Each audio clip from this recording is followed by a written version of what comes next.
Oh boy, I've been waiting for this, y'all. Welcome back to Blitzwave YouTube channel. I've been waiting for this.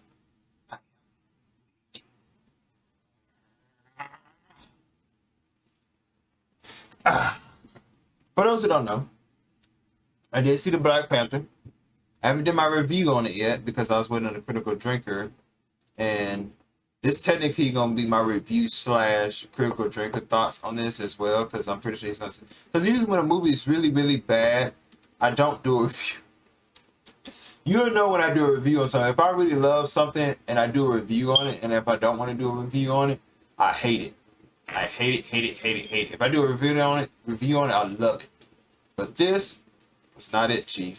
So let's check out my boy Critical Drink, because I know he's gonna be hilarious.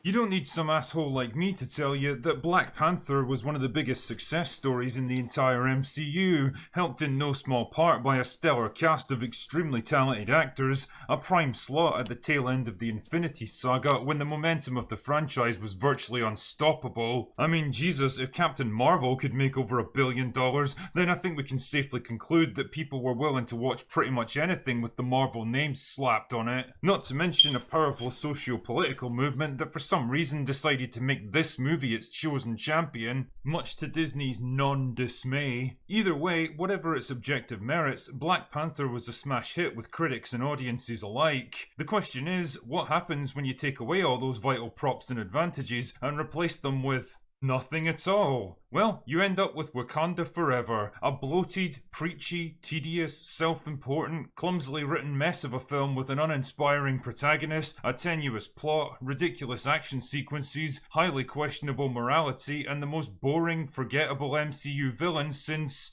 this guy. And apart from I don't think Namor was boring. I see potential in him. It's just the way they portray him. By the way, so I know there's this whole racist thing going around with the Black Panther thing, and if you say anything in here about I didn't cry or none of that stuff, I will ban you guys. Just letting you know.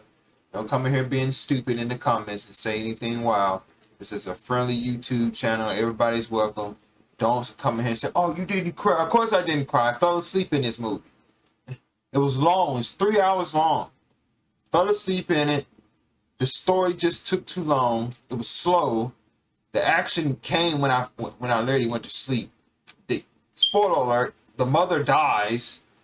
She gets killed in the most dumbest way ever trying to protect it's everywhere. He's probably going to go over more than I do. So it's going to be a spoiler anyway in this, because I'm pretty sure he's going to say the same thing. Couple of genuinely poignant and heartwarming scenes at the very start and end, it made me feel absolutely nothing. Well, apart from mild boredom and irritation. In short, just as I said on my stream the other day, Wakanda Forever is to Black Panther what Wonder Woman 1984 was to its predecessor. Both movies are proof that you can't catch lightning in a bottle, especially when your bottle's completely broken. Anyway, let's get the plot summary over with. And I apologise in advance for the lack of relevant footage on this one, but let's be real here, the film's just out and it's basically impossible to put anything comprehensive in without getting a copyright strike. But such is life. So the movie opens with Shuri working frantically in her lab in Wakanda. Her brother T'Challa is dying from an unknown illness, and the only thing that can save him is the magical bullshit herb that first turned him into Black Panther. I mean, I was under the impression that the herb grants permanent strength and health benefits after a single dose, but whatever. I guess if you get really ill, you have to take more to reinforce it or something. The problem is that all the herbs were destroyed by Captain Mega Kill from the first movie, so Shuri's only option is to try to synthesize a new batch. It's very clear that her work isn't going to be successful, and even Wakandan Jarvis urges her to give it up and be by her brother's side in his final moments, but she refuses to stop. She keeps working because it's the only way she knows how to deal with the situation. She's a woman grounded in science and technology, and she's used to finding solutions to almost any problem, but right here when she needs it the most, all of her knowledge and intellect can't help her. And well, I just can't bring back the dead, y'all. Results are inevitable. It's a well-written, perfectly directed, and brilliantly acted scene that hits like a ton of bricks, and for a brief moment it raised my hopes that this film was about to defy my expectations and give me something This scene right here was kind of emotional, but like I said, I literally fell asleep. They did give my boy T'Challa one last hoorah, and from what I did a research on, actually I think I might write to Tyrone Magnus I did. post the video and then do a reaction to his, because from what I heard, his family actually wanted his role to be recast. And this is a black family. They said this. You can look it up. I think TMZ has it. Somebody has it, but it's on TMZ and it's on YouTube. And it's like, well, yeah, they wanted him to be recast because there's so many things they could have did with this movie, and they just took it the wrong direction. Genuinely awesome. Then I saw the rest of it. Skip forward a year or so, and all is not well in the kingdom of Wakanda. Queen Ramonda attends a meeting at the UN to lay the smackdown on some toxic white males. Because of course, what other demographic could they possibly be? For the crime of expecting Wakanda to honour trade agreements that they already signed up for. Basically, the Wakandans had agreed to share their vibranium with the rest of the world to help them combat possible threats to global security, but now she's like, nah, it'll be fine, we're just gonna keep it all for ourselves. Why? Because they don't want other nations to become as powerful as them in case they turn against them. Serious? I'd like to point out that this is the same country who stood by and did precisely fuck all during multiple world-ending events, who refused to share any of their resources or technology with the impoverished African nations that border them, and who seems to think it's totally fine to conduct unilateral operations against nuclear-armed superpowers. Hands. Are we the baddies? Damn, Wakanda, you're lucky you haven't been invaded and pounded into the ground at this point. It's a perfect example of a recurring phenomenon. You know what's crazy? People said the same thing in the comic books, why they didn't nuke them folks. Like, Wakanda is literally an island. There's no way they can beat the entire world just pounding on them. That I've noticed in the But then MCU again, in the recent place years is that I super can best hidden. describe as, it's okay when we do it. Failing to instantly distribute limited resources to a world population that effectively doubled overnight. You've got to do better, Senator. You've got to step up. But choosing to withhold vital natural resources that you have in such abundance that you could literally never exhaust them. Wakanda forever! Killing an enemy combatant in an active operation who literally just executed your best friend? That's a war crime right there. But conducting unsanctioned military operations in sovereign countries with innocent civilians all around? The Dora Milaje have jurisdiction wherever the Dora Milaje find themselves to be. Sheer fucking hubris. Wakanda, it's okay when we do it. Also, for some reason, characters keep claiming that Wakanda is the most powerful nation on Earth now, but I'm genuinely struggling to understand how they reached that conclusion. They're a small Central African country with a grand total of 1 city, and they go into battle armed with spears, shields, and rhinos. Somehow I don't think they'd last very long in a war against America, or I swear. But I'm like, if they're ahead of us with technology, why are they using spear and shields? I don't know though. They do got them flying ships though. Yeah, they did have. Yeah, they showed they had them flying ships. Yeah, but that's it though. They could just get shot down by our jets, our Air Force jets, our Air Force 51. They just blow them right out the sky. I'm pretty sure we can smack Wakanda. Like, we could just drop a nuke on them. They can't do anything. China, or Russia. Anyway, the upshot of all this is that the Americans start searching for other sources of vibranium that might exist in the world, and wouldn't you know it, they soon find some in the Atlantic Ocean. Unfortunately, the research vessel comes under attack by a bunch of blue fish people who kill the crew and steal the vibranium detector. Flash over to Wakanda, and Shuri and Ramonda are enjoying a nice heart-to-heart by the riverbank when this arsehole shows up and introduces himself. My people call me Akukunkan, but my enemies call me Namor. Nah, fuck that. I'm calling you Ocean Man from now on, mate.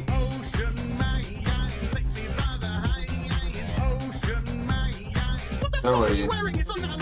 Because the drinker has My boy look- jurisdiction wherever the drinker My boy finds look like himself quarter to con. be. I heard the reason why they went with that is because they're still fighting rights over his name.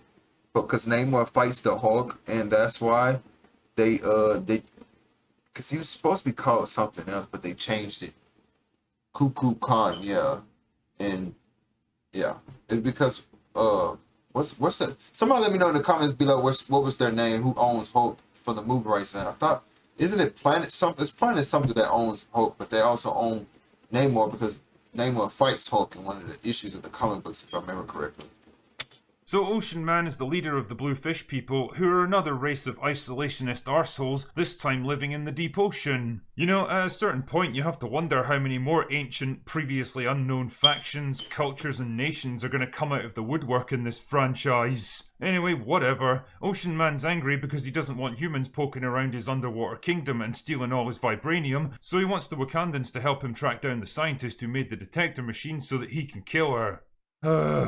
Where do I even begin with this one? I mean, for a start, how exactly does Ocean Man know that this machine was constructed by one particular scientist? Did she write her name on it? And even if it was, what purpose would it serve to kill or abduct her now? As far as he knows, she would have left behind drawings, blueprints, all kinds of designs and technical information that people could use to construct another one. Shit, man, even Tony Stark had to design his first Iron Man suit before he started building it. It would be like taking out Robert Oppenheimer after the bombings of Hiroshima.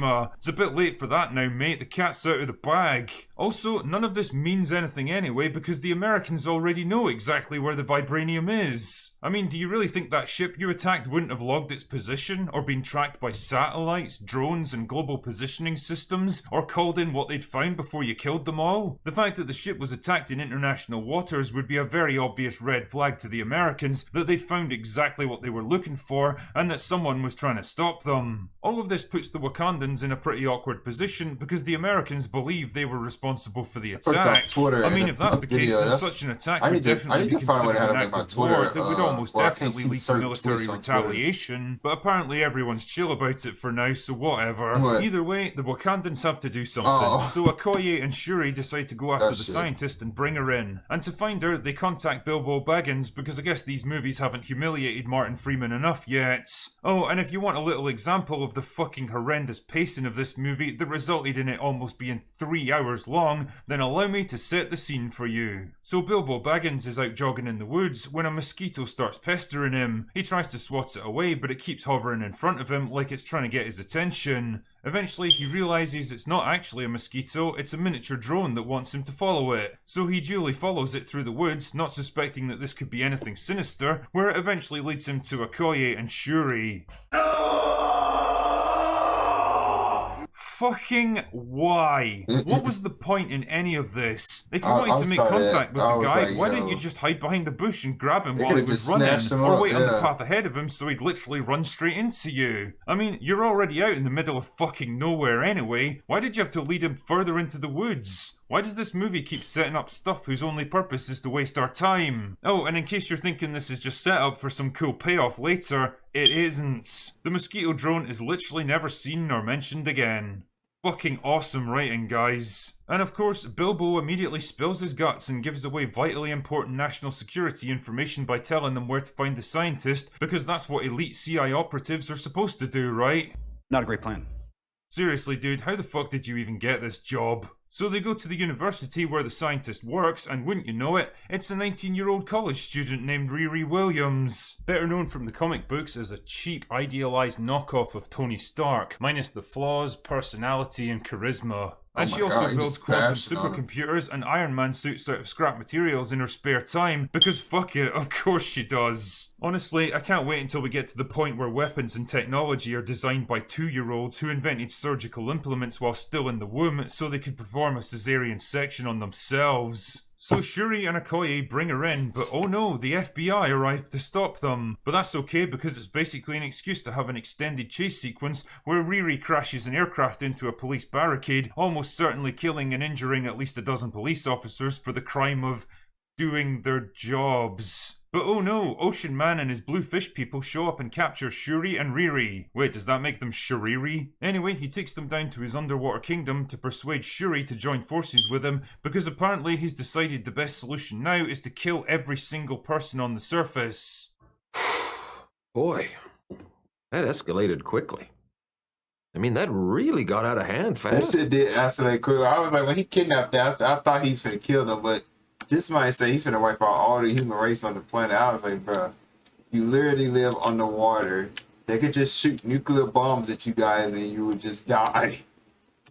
Never mind that Shuri isn't even the ruler of Wakanda and is therefore in no place to make decisions on behalf of her people. Don't think about it, just consume the products. But it doesn't matter anyway because T'Challa's girlfriend from the previous movie shows up to rescue them, and honestly, the character was so completely forgettable that I genuinely forgot she even existed until they brought her back in. Naturally, this makes Ocean Man extremely angry, so he attacks Wakanda by making everything a bit wet, and Queen Ramonda drowns while saving Riri. You've got to love how the Wakandans totally don't give a shit about the rest of the world, but they're also willing to jeopardize their entire civilization to save one girl they've never met. Then Ocean Man says that he'll be back in a week or so to get Shuri's answer about helping him to wipe out the human race, because truly, there's no better way to win someone's cooperation than murdering their only living relative. Anyway, I guess it's time to bring this shit show to an end. So Shuri 3D prints a new magical bullshit herb from combining a bracelet from Ocean Man with T'Challa's DNA. Wait, what? In fact, nah, just forget it. Who even cares at this point? Then she becomes the new Black Panther and they all get on a giant submarine, which is definitely something I'd expect to find in a small landlocked Central African country, and they head out to confront Ocean Man and the Bluefish people. And their killer strategy to defeat him? Look.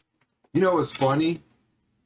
I said, why the hell would they go underwater and fight this dude? So you want to fight him on land? I'm just being hypothetically here. Him in a room with some heaters to dry him out. Oh yeah, they did. Lock him in a room with some heaters to dry him out.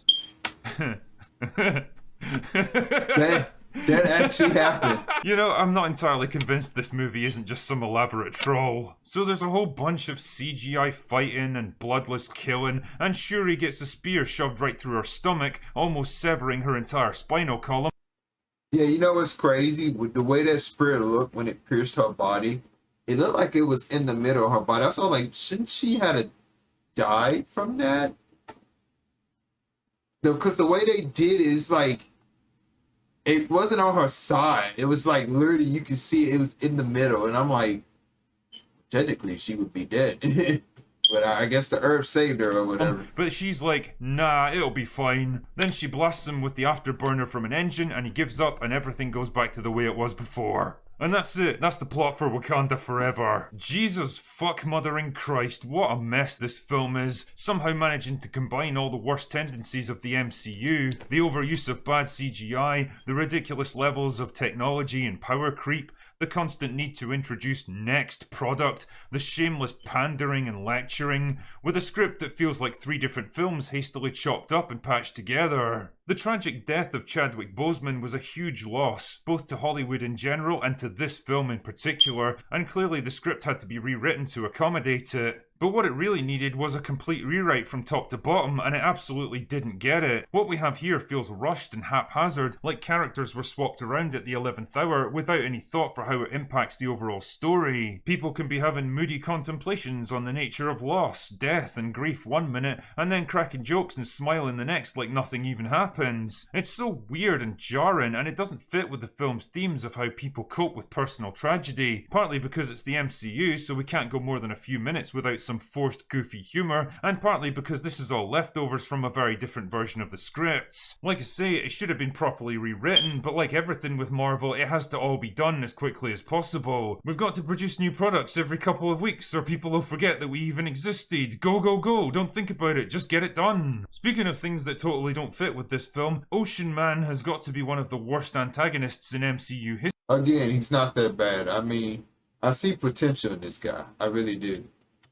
And that's fucking saying something, believe me. His backstory is tedious and convoluted, and delivered by a long-winded info dump that actually made me leave the cinema for a couple of minutes to go for a shit. And I couldn't believe it, but it was still going by the time I got back. He's not in the least intimidating or powerful to look at, you don't get a strong sense of what motivates him or what his thought processes are, and generally, he looks completely ridiculous. I mean, Killmonger wasn't exactly a complicated villain either, and I can't say his plan made a huge amount of sense overall, but you at least understood where the guy was coming from. Ocean Man says and does whatever the plot needs him to do to make the next thing happen, and that's basically it. There's a weak, half-arsed attempt to tie his personal experiences in with Shuri's and tease the idea that grief and sadness could ultimately turn her evil, but it doesn't work at all because the two characters are coming at it from wildly different directions. Again, a complete rewrite of the script from the ground up might have fixed this, but like everything else at Marvel these days, getting the next product out there was way more important than artistic integrity. Speaking of next product, Riri Williams is an absolutely pointless addition to this film. She was so annoying. And somebody actually told me in one of my videos, I mean not in my videos, on Twitter, that if she ignored you, that's her character, because that's how she was in the comic books. And I was like, oh, well, there you go, because she did piss the fuck out of me. She's there because they needed a platform to launch the character, and this was the most convenient way to do it, I guess. She does almost nothing throughout the whole film, apart from killing police officers. She has no particular character arc or personal journey, and even her skill set completely overlaps with Shuri's. They're both insanely talented teenage mega geniuses who can build anything and solve any scientific problem, which kind of makes you wonder why we needed two of them. I like her. Why? What? Basically, she's just a plot device that people fight over, and for some reason, she's treated like the most important person in the entire world, like she really is the girl who's the key to everything. And while I'm talking about Shuri, I might as well get this one out there. She is a bad choice to replace T'Challa. I mean, come on, there was never any doubt that they'd choose a woman to be the next Black Panther, but why her of all people? Okoye would have been a much more logical choice, and even T'Challa's girlfriend might have worked. And you know what's crazy? I forgot that he had a girlfriend. I literally forgot. And when she popped up, I was like, yo. Wow, they could have... But Shuri's supposed to be a geeky side character. She's there to be snarky and funny. She doesn't have the depth or personality to take on this kind of role. I mean, don't get me wrong, she's definitely less smug and abrasive than in previous movies, but there's no getting around the fact that she's just not that interesting as a person. The fact that Letitia Wright makes a garden rake look morbidly obese doesn't exactly help when it comes to the fight scenes. She looks frail and awkward, even in the Black Panther costume, and I absolutely couldn't buy into her fight with Ocean Man. I'm also getting a bit fucking tired of Madam Hydra, who keeps cropping up in things just to remind us that she's a character that exists. Julie Dreyfus is a good actress, but she looks completely lost here, like she's got no idea what her character is supposed to be or why. And to be honest, I don't blame her, because I don't fucking know either. Now, if I had to praise something about this movie, I'd say that the acting is generally good. Yeah, the acting was top tier. The acting was really good. It was not bad. That's one thing you can't say about this movie. The acting was good in this goddamn movie. I would say that. I will give us props for that. 100%. Especially from Angela Bassett, who pretty much carries the film on her shoulders. She's really going for it in pretty much every one of her scenes, and she commands attention whenever she's around. And holy shit, one thing's for sure, she's stayed in shape. Bro, I said if they had made her Black Panther, bro, this movie would have made way more money than what it's making now. Because she looks so good. I think she's 60? She's in her 60s looking this good. Real good. Angela Bassett, bro. How can you be 64 years old? 64. Damn, I'd rather see her play the Black Panther than Shuri. As I hinted at before, the pacing of this film, I'd rather see her. She's stayed in shape. Commands attention whenever she's around. She's really going, especially from Angela Bassett, who pretty much carries the film on her shoulders. She's really going for it in pretty much every one of her scenes, and she commands attention whenever she's around. And holy shit, one thing's for sure, she's stayed in shape. How can you be 64 years old? 64 Damn, I'd rather see her play the Black Panther than Shuri. She looks As so I hinted good. at before, the pacing of this movie is fucking abusive. Wakanda Forever clocks in at nearly 3 hours, and by God, do you feel every minute of it. The pacing makes an Arctic glacier look like an F1 car. Scenes and conversations drag on about twice as long as they should, because nobody can just get to the fucking point. Everything has to be accomplished in the slowest, least efficient way possible. Yeah, she Honestly, is good you could for cut her this age. film down to under 2 hours and lose absolutely nothing of value. And it's all padded out with dramatic action scenes that are unintentionally hilarious because of how inept they are, forced comedy that's about as funny as an episode of She-Hulk, and moral lectures that I could best describe as extremely flexible depending on who they're applied to. Which makes it doubly frustrating that the movie's final scene is a genuinely heartfelt and moving tribute to Chadwick. Quiet, dignified and thoughtful. In short, it's everything that Wakanda Forever isn't. Boseman was a man whose loss was clearly felt by everyone who knew and worked with him, but perhaps most of all by the movie that he should have been part of. And that pretty much wraps it up for me. But just before I leave, I wanted to thank everyone for the incredible response to the Rogue Elements Kickstarter that we launched. We've raised an incredible amount of money already that's going to let us do a whole lot of stuff that we never could have imagined before. And if by any chance you still want to be involved and follow the progress of this film behind the scenes, there's still a few days left to become a backer, so I'll put the link in the description. Anyway, that's all I've got for today. Go away now. Wow. Millions. That's crazy. She's 64 years old, looking that good. I was just looking at her picture. I'm just like, wow, this woman is the one. I mean, literally the one. Man, if they had made her Black Panther, oh my God, I would have been in that joint like, yeah, get him, ooh, yeah. I was just like, okay. Yeah, she's 64 years old, chat. But man, she is beautiful. Beautiful. At 64 though, she got Beyonce beat. I don't care what anybody say. She has Beyonce beat. But anyways, you guys, post comment below. Let me know if you enjoyed my reaction to this. Make sure y'all like and subscribe. Share my video with all your friends and family if you want. And make sure y'all support the channel. We're at 124 subscribers. Let's try to hit that 130. That stuff always motivating. It keeps me pushing. And more, every time he drop more of these drinking videos, I'll make sure I give y'all all the reactions I possibly can to him.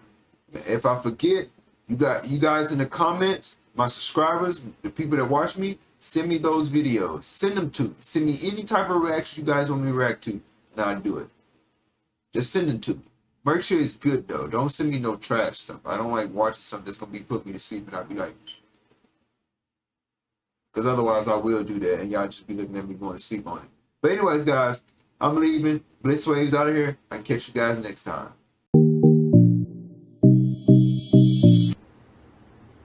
Let's check this joint on out, y'all. This shit ain't gonna be sickening. I ain't gonna lie. Capcom has been killing it. Capcom is dipping their balls in some good juice right now. They feeling themselves. They said they made all this money off Resident Evil and shit. They like, man, we ain't broke no more.